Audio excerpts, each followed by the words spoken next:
Heróis da TV 73 foi publicado aqui em julho de 1985 e vai trazer as duas primeiras histórias dos Micronautas, que são outra linha de brinquedos que a Marvel publicou, né, no final dos anos 70 e 80, e eles eram originalmente chamados de Microman no Japão, né, era um dos brinquedos que depois evoluíram para virar os Transformers.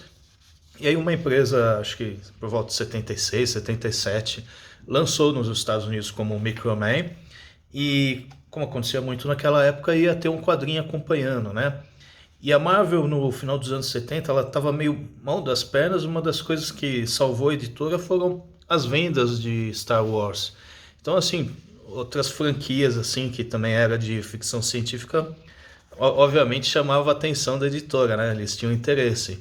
E essa aqui também vai ser escrita pelo Bill Mantlo, que também fez o Ron lá, o Cavaleiro do Espaço, acho que era esse o subtítulo. Também outra linha de brinquedos, né? Então o que acontecia é que você tinha essas histórias que, apesar de serem feitas por causa de uns brinquedos, as histórias, os quadrinhos eram bem divertidos, eles eram bem escritos, e sendo uma linha de brinquedos, eles não tem muito assim. Você não vai ficar lá desconstruindo o personagem, enrolando a história, tem que ser divertido, né?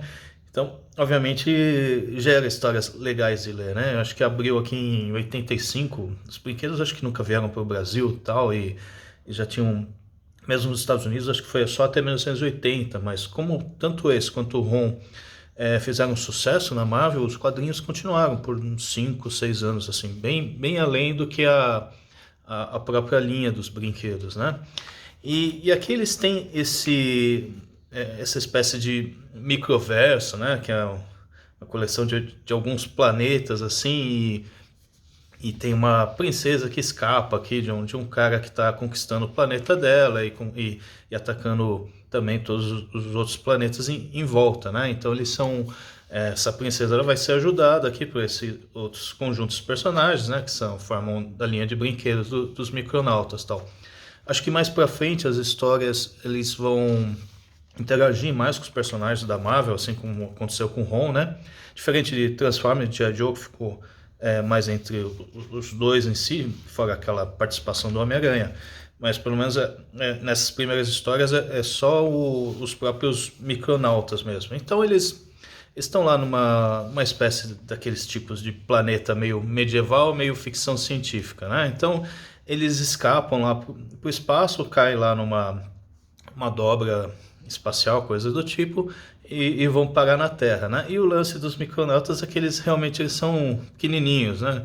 Parece aquele seriado antigo também, que era, acho que era a Terra dos Gigantes, assim, que pessoinhas vivendo bem menores vivendo no nosso planeta. E eles caem logo no jardim de uma pessoa aqui, e primeiro eles desviam dos cachorros, só que o vilãozão aqui manda uma nave para interceptar os caras. Então eles travam esse combate aqui entre as naves e entre os personagens no meio do jardim, assim, de um menino e tal. É engraçado que aqui no desenho parece que ele tem uns 17, 18 anos, mas lendo o texto no final, onde ele fala, porra, que bagunça, o que eu vou contar pro meu pai? Na verdade, acho que é para ele ter mais uns 12, 13 anos, né? Às vezes o desenhista, eles têm essa dificuldade, né, de desenhar meninos, pessoas mais novas. Mas é bem legal que daqui ele ajuda, né? Ele pega uma negócio lá de rastelar o chão e destrói uma das naves do inimigo e tal. E no final aparece essa cena, assim, que foi um mega combate, assim, entre o Micronautas e os inimigos dele, e tá aqui no quintal dele só, né?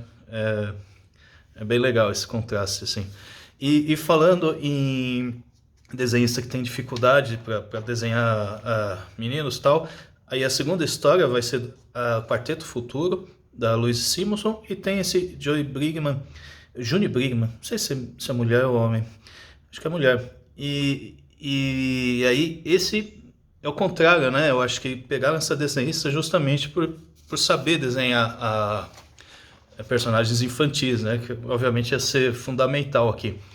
Eu acho que depois, mais pra frente, essas histórias do Quarteto Futuro elas ficam meio chatinhas, mas aqui ainda seria o equivalente ao número 2 americano, onde eles estão no começo das aventuras, descobrindo direito como interagir com os poderes, ganhando uniforme. Então é mais divertido, assim. Essa história eu achei mais legal.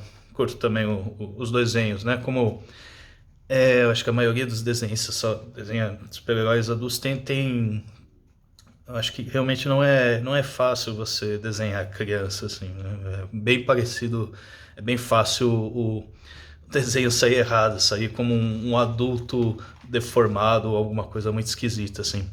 E aí, fechando essa edição, vai ter outra história do Homem de Ferro com Michelin e Bob Layton e os desenhos do John Romita, né? E essa fase é sempre muito legal, né? Porque ele tem de tudo aqui, né? Ele já tem de tudo que você espera do Homem de Ferro clássico, assim, né? Ele já detonando aqui uns vilões, tal, acho que num cassino em Atlantic City, e depois tá lá saindo com a mulher super sensual, tal.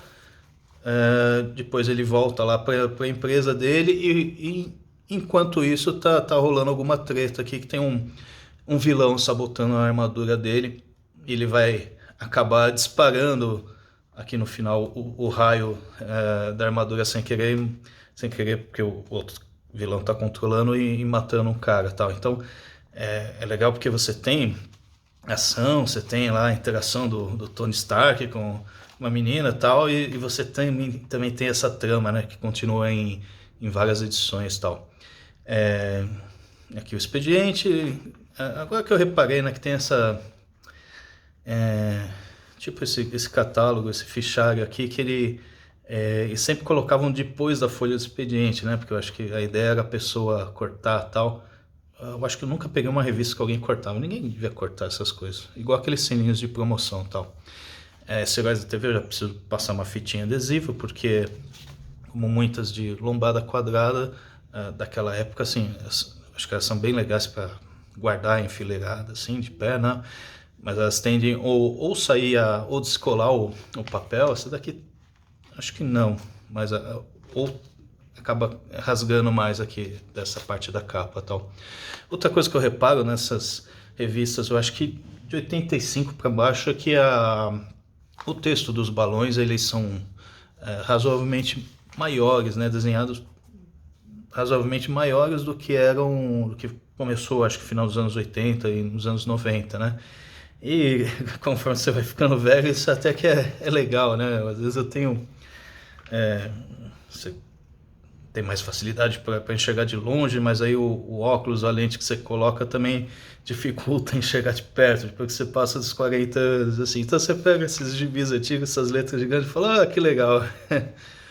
Porque era feito, né, para o público que foi recém-alfabetizado, né? Acho que o público era de 7, 10 anos, assim. Tudo bem, também mais adolescentes, assim. E nem sempre as editoras têm esse cuidado, né?